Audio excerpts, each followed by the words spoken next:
The Nonprofit MBA purpose is to provide new business insights and fresh creative ideas for executive directors and their teams that will help them improve their organization. Here is your host, Stephen Halasnik. Welcome, everyone, and I want to wish everybody a happy 2026. I don't know about you, but I'm glad 2025 is gone. And I never say that. I usually have a great year, and 2025 was not a fun year for me. So I am glad it's gone, and that's why I love New Year. If you had a bad year, you can say good riddance. If you had a great year, you could say, I'm very thankful that I had a great year. So Happy New Year. And of course, my name is Stephen Halasnik. I am the host for today, as I've been for the last 8 years. I am co-founder of Financing Solutions. And for those of you who don't know Financing Solutions, we are the largest provider of lines of credit for small nonprofits in the United States. And for those of you who don't know, it's very hard to get a line of credit with a commercial bank. So that's why we're the largest provider. If you're interested in learning more about a line of credit for your organization, please visit our website at nonprofitmbapodcast.com. Today, I am very excited to be speaking with Allison Wyatt from Edgility Talent Partners. Just so you know, it's spelled Edgility. And today, it's nice to start off with this topic, which is your nonprofit staff building your strategic asset, because let's face it, your people are really your most important asset. And that's what we're going to be talking about today. And so I'd like to welcome our guest. Her name is Allison Wyatt. She's the founder and CEO of Edgility Talent Partners with deep experience in strategic human capital.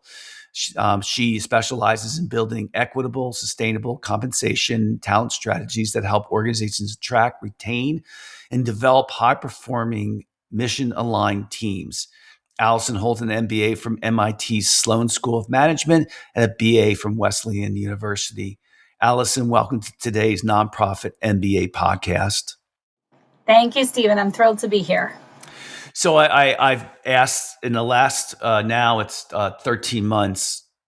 No, it's shorter than that. I've asked every guest the same question because you're in touch with some nonprofits, certainly. Have you seen changes at the organizations that you've worked with in the last, since this new administration has come in January of 2025? Absolutely. Yeah. I mean, I honestly can't remember. I've been doing this work for about 20 years now, and I can't remember a period of time that has felt so tumultuous for the clients that I'm working with outside of COVID, outside of 2020, when all of the financial uncertainties that came with the pandemic were coming into play. And I think that there's a couple of things behind that organizations are grappling with. And one is just chaos. One is just organizations trying to plan in a moment that feels very chaotic and uncertain, and not really knowing sort of what the different scenarios are that organizations should be planning for. And so I think the chaos and the just tumult in general has organizations almost in a state of crisis. And then, of course, I think the second thing that undoubtedly is hugely different is just, the economic impact. Our organizations, I went from 90% of our clients working with us to redesign their compensation program because they were planning for growth. They had just received big investments, and were sort of preparing for that. And now I would say 90% of my clients are in the midst of downsizing, and they're trying to right size their org chart and update their talent practices and programs accordingly. And then, of course, finally, I think the other thing that has just really impacted this sector, probably more than others, is just the political aspects around the whatever it is, 45 words you can't say anymore, DEI being under attack by, the administration. And for a lot of our clients that are rely on federal funds, it has really caused them to be put between a rock and a hard place where, they're literally by trying to do their mission and do right by their people, that can put their funding at risk. So it's been extremely chaotic, and we've seen a lot of changes because of it. And we really, feel for organizations trying to navigate these times. As long as I've asked that question, and I do about podcasts every week or two, I haven't had anybody say, no, it hasn't affected us. I am not hearing any issues. I mean, Yeah. which is surprising. You might get somebody who is on a different side politically and say, oh, no, everything's great. Everything's great. How dare you ask that question? So when I just ask the question, I don't give my opinion. Are you hearing that your clients have to talk to their staff about morale? Absolutely. Yeah, I think that when you think about what that means from a talent and culture, internal leadership perspective, there's two things that we're seeing organizations have to start doing in a really serious way that we haven't seen in the past. There's a lot of anxiety. Staff have a lot of anxiety anytime you are operating in an uncertain context where, there's downsizing and you don't know if your job is going to exist, in a series of months, or there's questions even whether your organization might exist for some of our clients over the course of the next 6 months, right? There's a lot of anxiety in the space there. And then of course you have some nonprofits that are, serving immigrant populations that are under attack right now. Right. And and many of the staff in the organizations come from that background. Right. So there's a lot of anxiety and fear.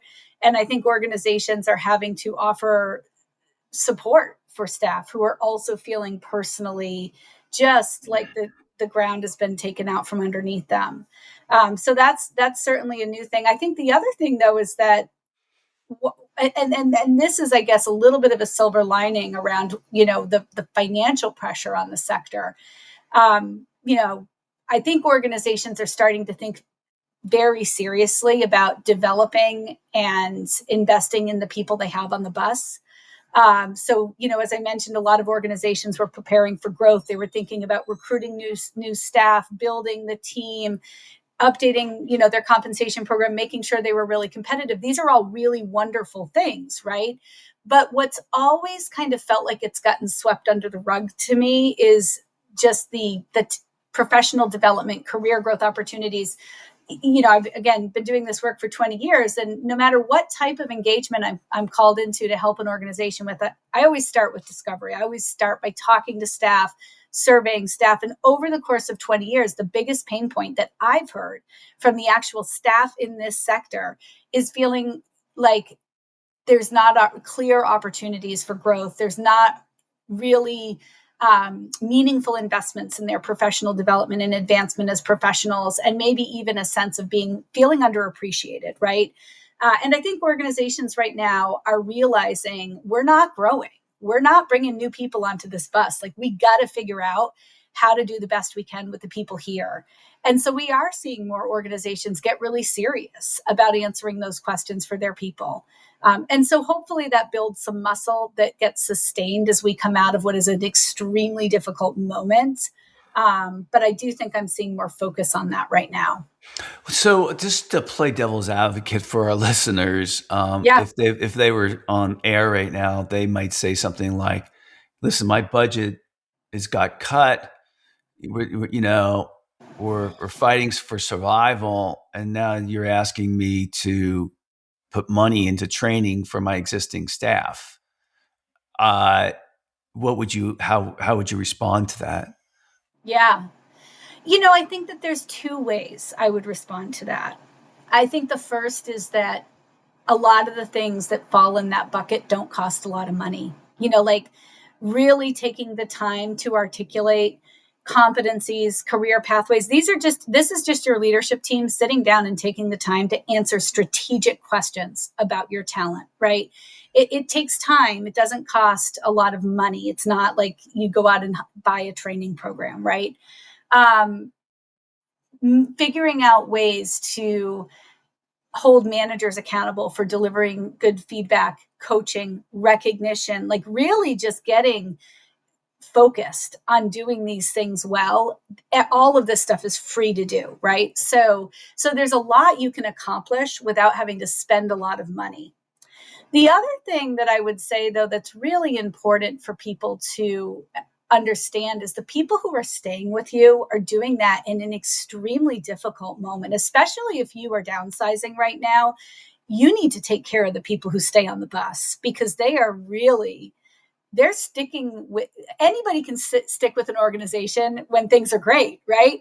The people that are sticking with you right now deserve your best, because they are staying with you during what has been one of the most complex, challenging, demoralizing times in our professional lifetime, right? So they deserve your best. Don't forget to invest in the people that are still there. Yep. Yeah, I agree with you. I think, and I want to go back to the idea about what you said about the idea that it doesn't really cost a lot. And, so I think when I've been in that situation myself, personally running a company, one of the things I'll look at is I'll say, okay, how can I improve as a leader first, so that I can help this team, lead them through this tumultuous period. Okay. And so that's the first thing. How can I improve as a leader and as a manager to help my team? That doesn't cost. You can read books. You can start a forum group. You can, if you want, you can hire a coach. Connect with colleagues. Absolutely. You can have somebody on the board mentor you. You take a step back and take a portion of your week and say, I'm going to reinvest in myself so that I can help others and that type of thing. And you'd be shocked how an organization can improve if you improve your skills. Absolutely. No two buts about it. The second thing is, I think, how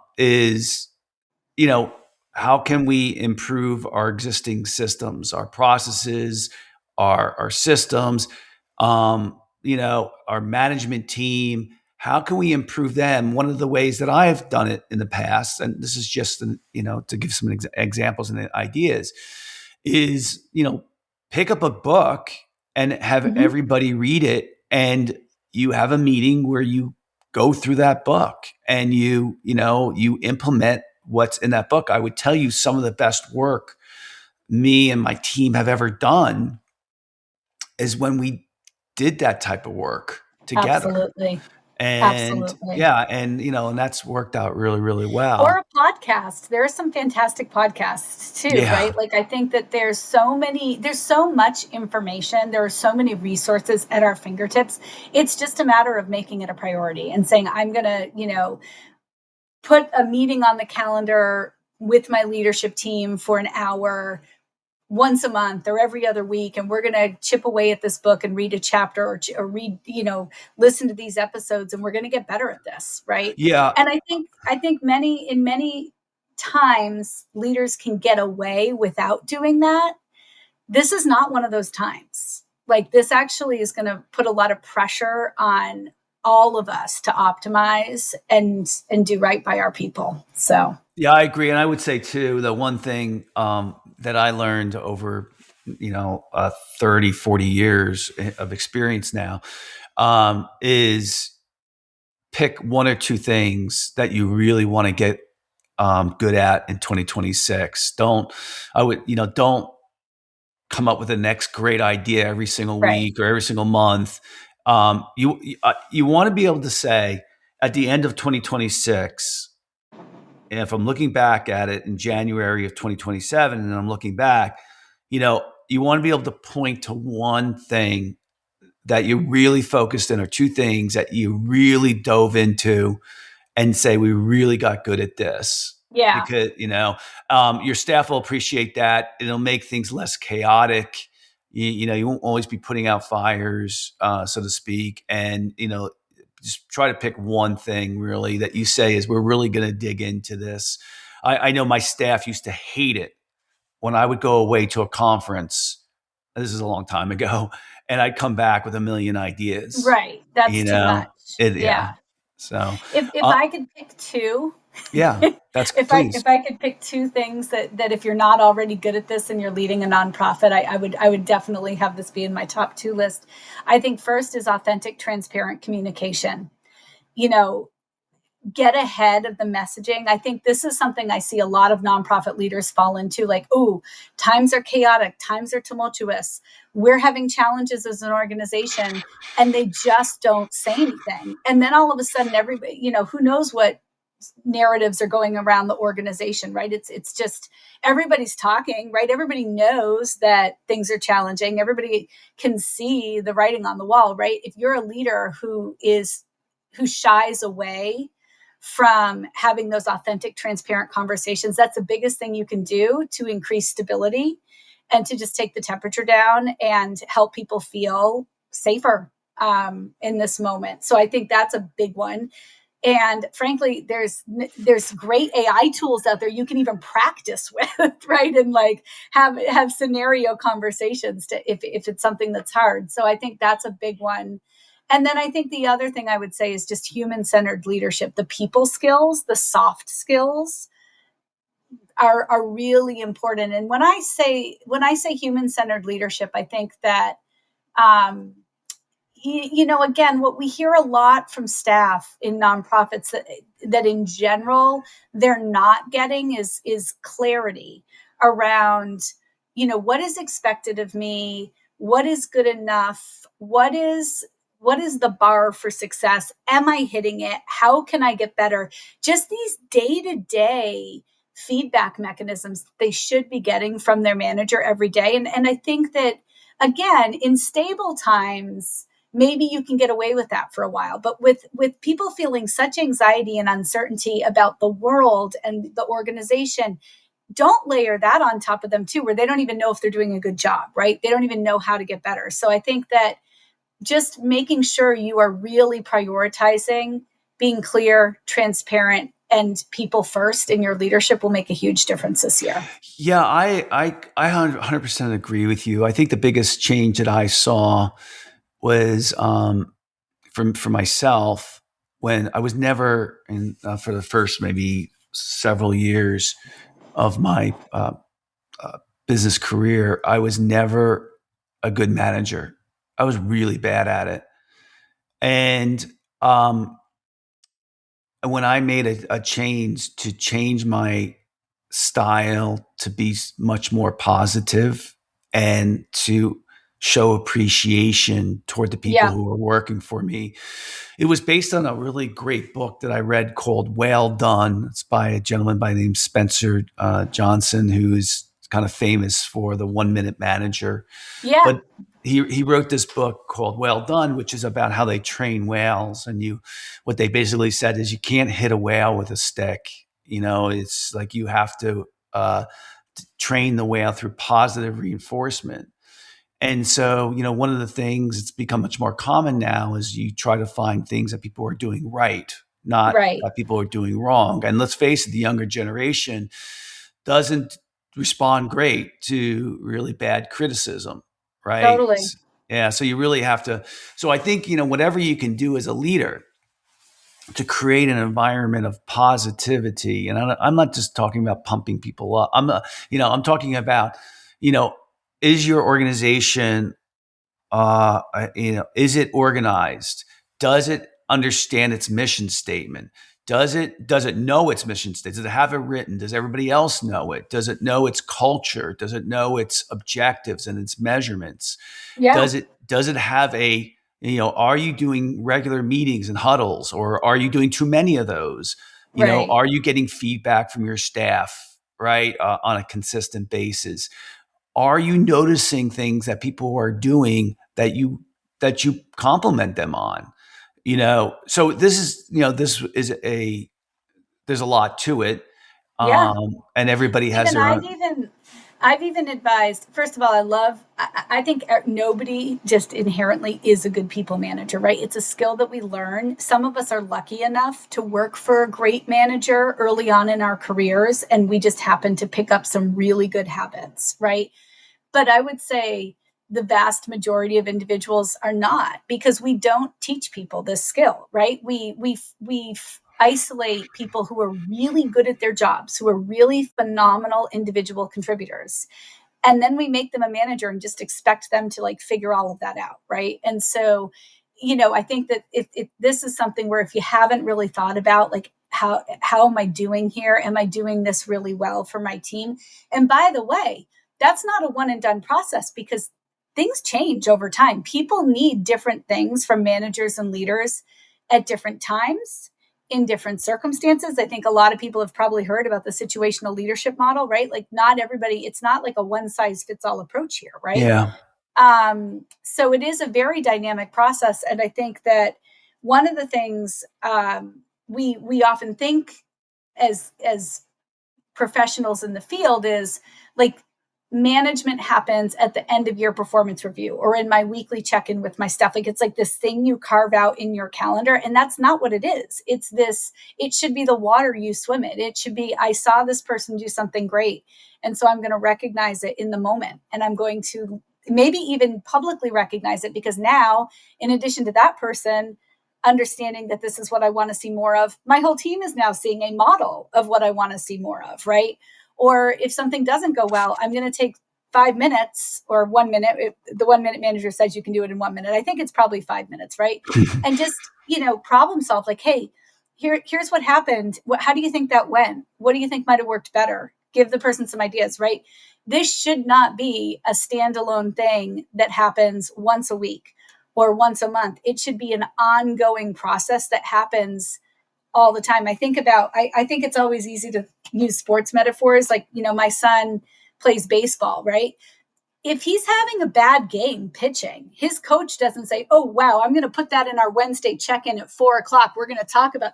No, he's in there with him in the moment saying, hey, try this. Why don't you try that? You know what? You're not throwing sinkers today. Try a curveball, right? Like he's giving him real-time feedback. And I think as managers, we often don't see ourselves as a coach in that way. We try to compartmentalize it too much, and that leaves people up on the mound all by themselves. Yeah, and I think if it doesn't fit the pitching analogy, but if you think about the old timers, what would they might roll up their sleeves and get in with you and say, let's find out what's going on together. Mm-hmm. And as you were talking, I was thinking, if you said my goal for 2026 is to improve my leadership and management skills, it sounds selfish, right? But Mm-hmm. I bet you not only would you reduce turnover, not only would you improve fundraising, not only would you improve the operations, right? So it touches every part, because everything. It sounds selfish. It's like, oh, well, so because your argument would be as well, the most important thing we need to do is fix fundraising. That's where we got to work on. That's fair. I get it. But I think that if you looked at, and you certainly can work on two things at the same time.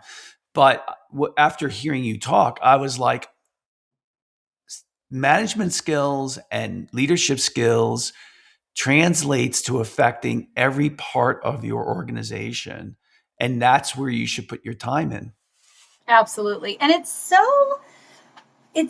a cycle that we see.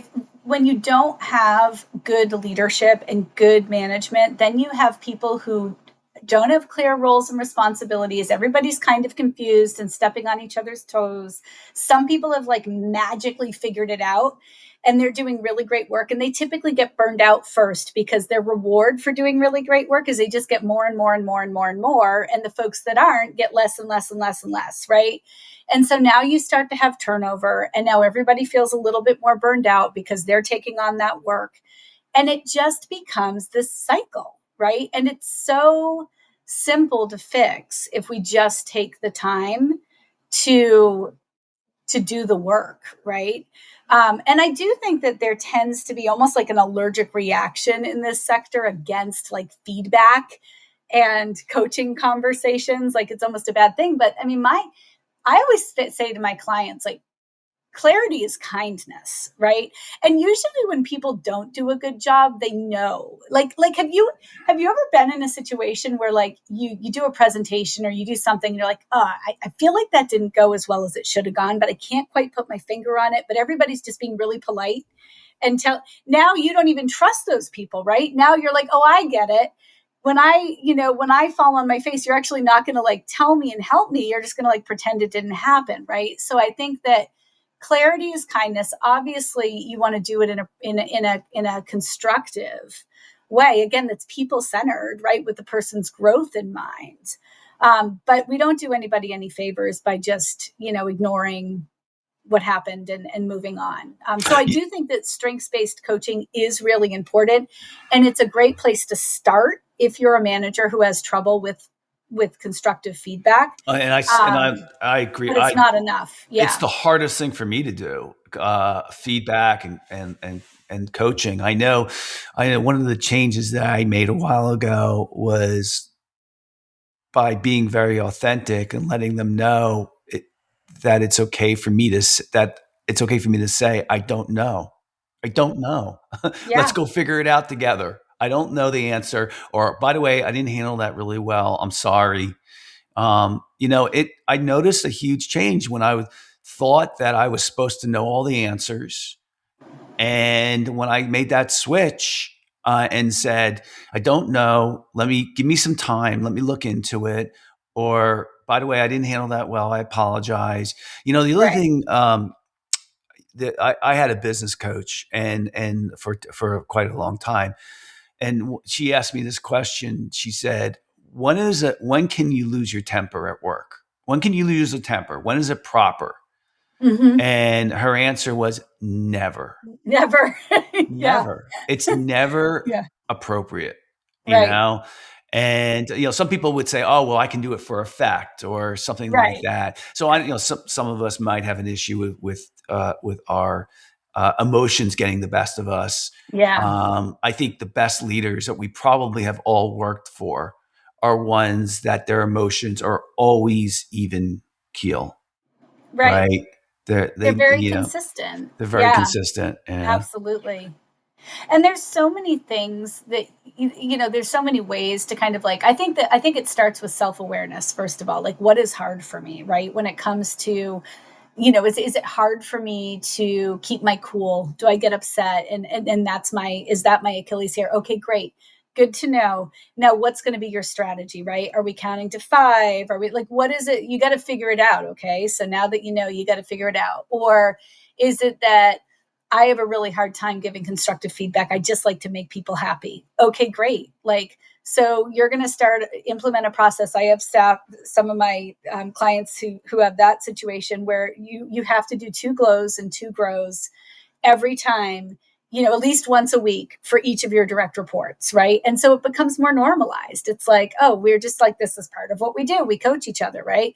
Doesn't mean anyone did anything wrong. It's just like 2 glows, you did this great, and here's 2 things you could have done better, right?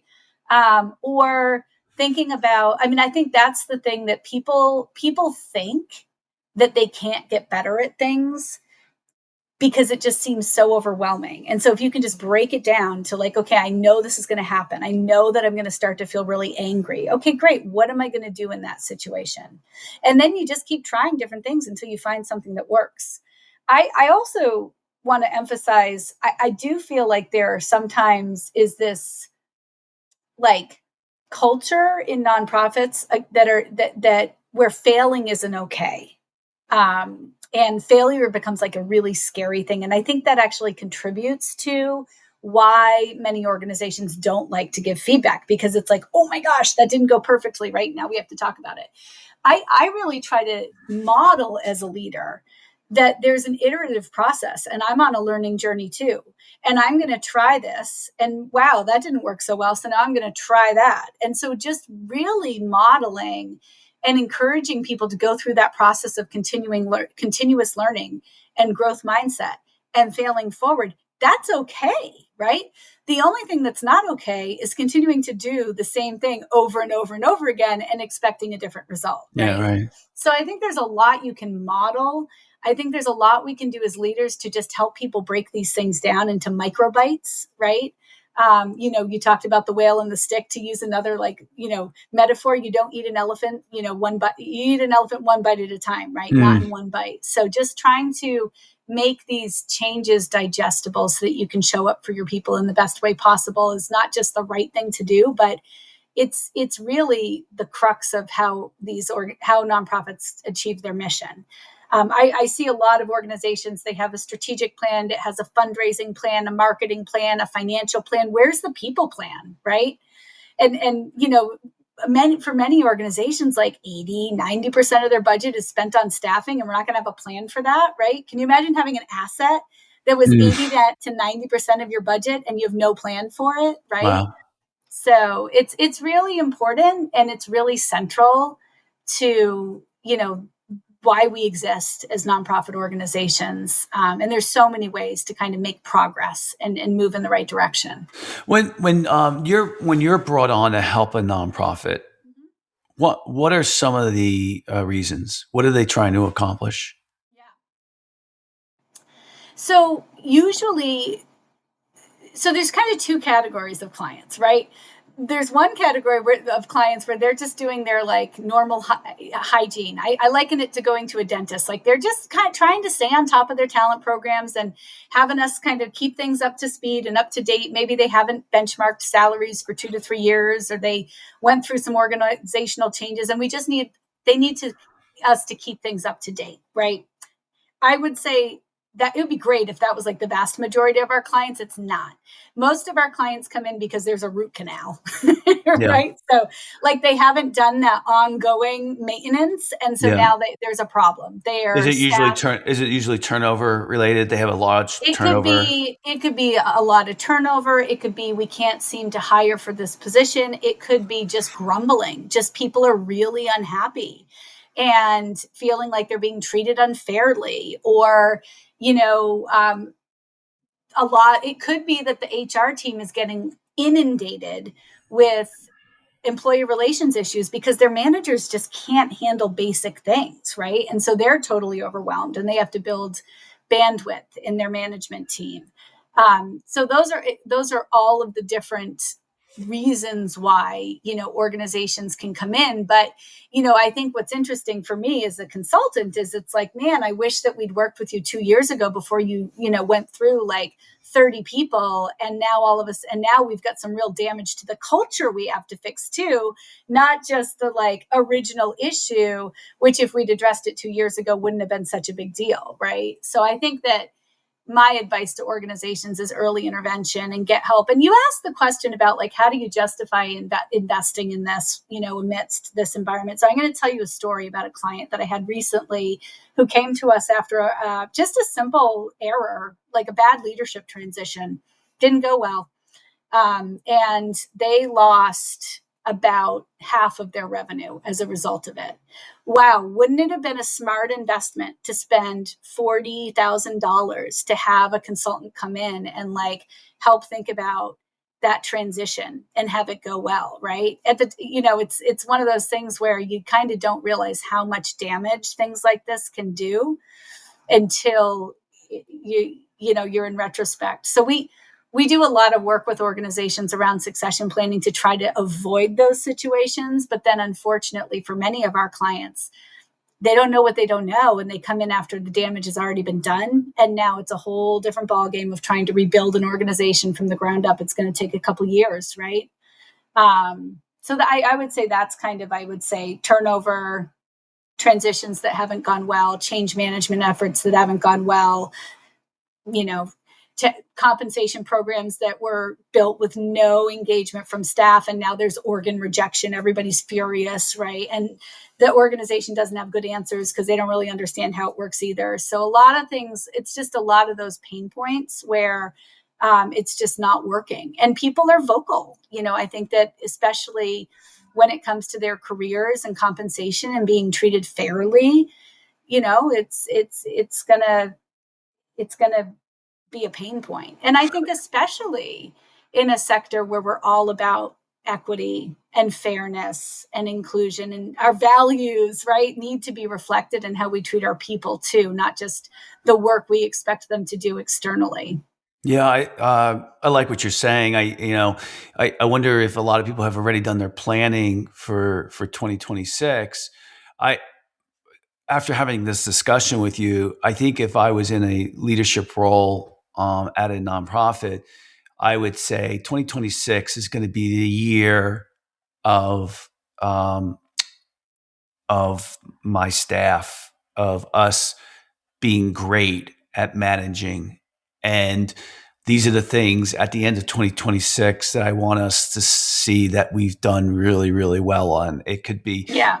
that the measurables could be, I really want us to have a great, I don't have to think about it, but performance appraisals. I really want us to improve in that way. I really want to improve our meeting rhythm. I really want to improve, the measurement is, staff engagement, culture, things like that. Yeah. Yes. I want to survey my team right now and see where we are from a morale standpoint. And then by the end of the year, I want it to be at, this improvement. I want it to be at that, you'd have to put a lot of thought into, exactly what you want to see at the end of the year. Again, picking only a couple of things that you say is, okay, we're doing these things really, really well now. And I think that 2026, it's so easy to get distracted between, fundraising and winning grants and all this other stuff. And I think after hearing what you said, I think my mindset would have been switched to saying, I'm going to reinvest in people. Yeah, double down on your team. Yeah. By the way, I would be people too. So as a leader, I would be the people. Yeah. So yeah. I think the one other thing that is important for organizations to understand is that if you don't have good systems in place, then you're just leaving it to chance. You're just hoping that managers figure it out.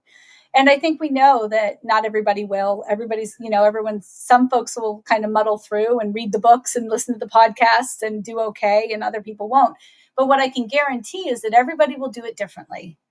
And so you get things where, for your staff, their performance review rating starts to depend more on who they work for as opposed to how they actually performed in a year, right?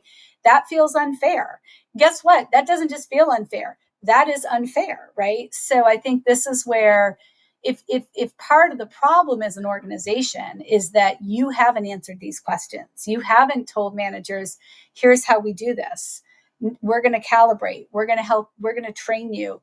That's the best place to start, because you can't ask people to do something well in a vacuum and expect them all to do it, the same way and sort of equitably and fairly for everyone. So I would say for any listener who's thinking, we kind of don't really have a codified compensation program, or, we're not really sure what informs raises. I think it's whoever asks, or whichever manager is better at advocating, or you will be called out to task on that. And my advice is get ahead of that before it becomes a root canal, because it can be quite painful to realize it too late. Yeah, the last thing I'll say too is I've been lucky enough to have been inside and see thousands of organizations, for profit and nonprofit. And the ones that I've seen that are really good companies, there's two key ingredients. The first thing is they have really good definable processes that they follow. And they always refer back to the process.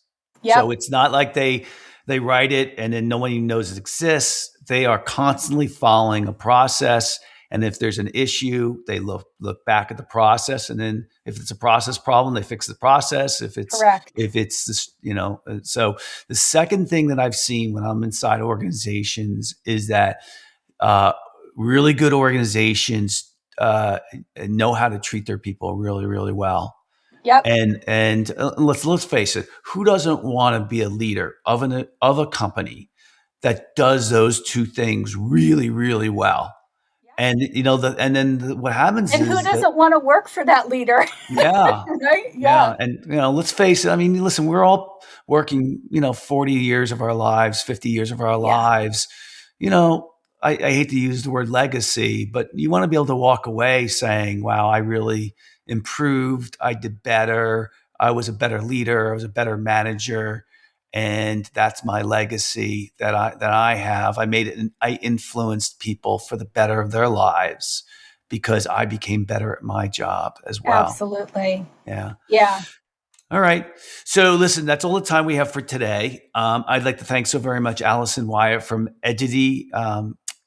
Sorry, I'm pronouncing that wrong. It's Edgility Talent Partners for coming on today's podcast. And if you like today's podcast, please feel free to share it with a friend. Also, if there's something either I said today or that you agree with or don't agree with, feel free to email me and just tell me, hey, Steve, you did a good job here, or you need to improve here, or I wish you talked more about this, just so that I can improve. And my email address is steveh@financingsolutionsnow.com. You can also call me at 973-917-2019. And also, if you're looking for a line of credit for your organization, please visit our website at Nonprofit MBA Podcast.com. Allison, if anyone wants to reach out to you, how would they go about doing that? Yeah, well, all of my contact info is on my website, but my direct email is awyatt, AWYATT, at edgilitytalent.com. So Great. Email is a great way to be in touch, but it's all on the website too. Great. Thanks for coming on today. Thank you for having me. I just want to remind everybody, and we're talking about leadership today. You can't be a good leader to your family, your friends, your employees, your cause if you're burnt out. And so every single day we have so many people who are trying to make the world a better place, but it all has to start with you. And if you don't take good care of yourself, and that means every day you need to think, what do I need to do so I can be at my best? It could be exercising, it could be meditating or praying, it could be reaching out to a friend, it could be taking just a little bit of time during your day to reset. Make sure you're doing that because you guys are out there in the front line every single day, and both Allison and I thank you for the work that you guys are doing. Make sure you take care and you think of yourself first, and then you can help everybody else. Other than that, have a great day, everybody, and a happy new year. It's going to be a much better year this year, I think. See you later.